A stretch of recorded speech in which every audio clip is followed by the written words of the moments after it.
Alright guys, this is HP experiment. I decided to run back, decided to run another solo incursion on Severe. I was better prepared this time. I actually wasn't tinkering.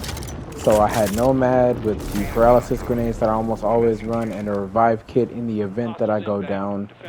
Um, and I just decided to just go for it. I knew that my last run on Severe was mostly bounced down by the fact that I was not running the proper gadgets, and I think I was running impact nades because I was worried about sludge. But with this, I knew that the air jab was going to be ultra useful in case I needed extra stuns.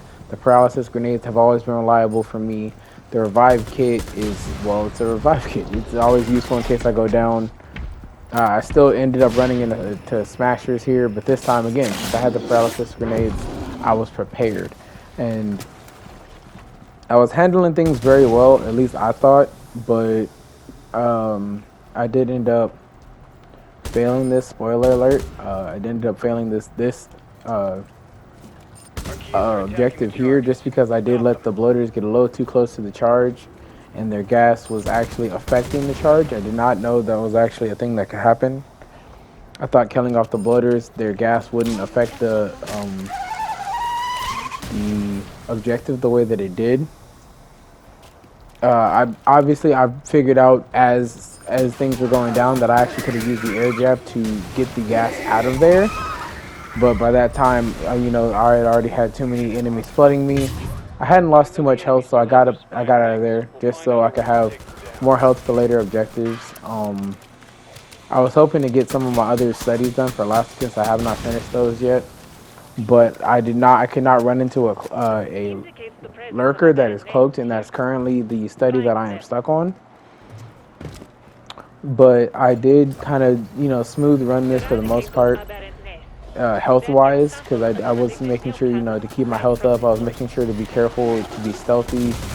Again, I run my primaries without the suppressor, so I do a whole lot of pistol play, and obviously that's kind of it's good because it allows me to take out the larger bosses without having to waste too much ammo, but it also makes me very, very reliant on my pistol. So I'm very happy that there's a lot of reliable pistols in this game. I'm happy that I wish that this ARX actually had more than a 20 mag. A larger mag on this gun would have been very, very useful. But for the damage output that it does and the fire rate that it gives out, I see why it has the 20 mag. I would put the ARX just below the marksman rifles that are in this game as far as damage output. I think the only thing that I think it's literally the marksman rifles have the highest damage output. The ARX is right under that, and I think and then I think after that it's just like shotguns, or it's something like that basically. But the damage output on the ARX is very nice. Obviously, I love the ARX guns just because this is kind of the assault rifle I kind of really like in the real world. I'm not exactly a gun fanatic, but I have always liked the ARXs. I played a lot of Call of Duty, so I think the ARXs and the SCARs are in the same family.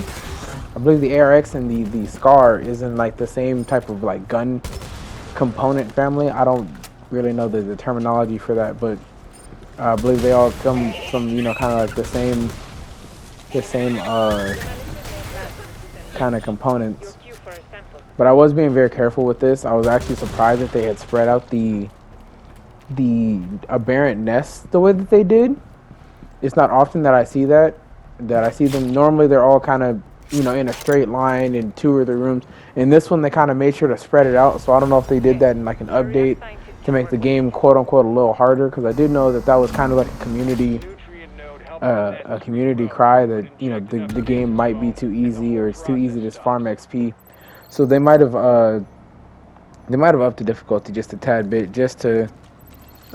by moving a couple things to kind of quote unquote up the difficulty and make things a little bit more difficult. It definitely seems like the aberrant nests are pumping out a lot more enemies than they used to. Even for it to be scaled to even for it to be scaled to just solo, it did seem like I was fighting a lot more enemies than usual. But as you can see, 2 out of 3 objectives, and basically still had 100 base health, so I could have ran it back with Nomad. I don't believe I did, though. I believe I did something else. But you will see that video tomorrow. It's been AP Experiment. Like the video if you like the video. Leave any tips in the comments, and subscribe if you want to see more.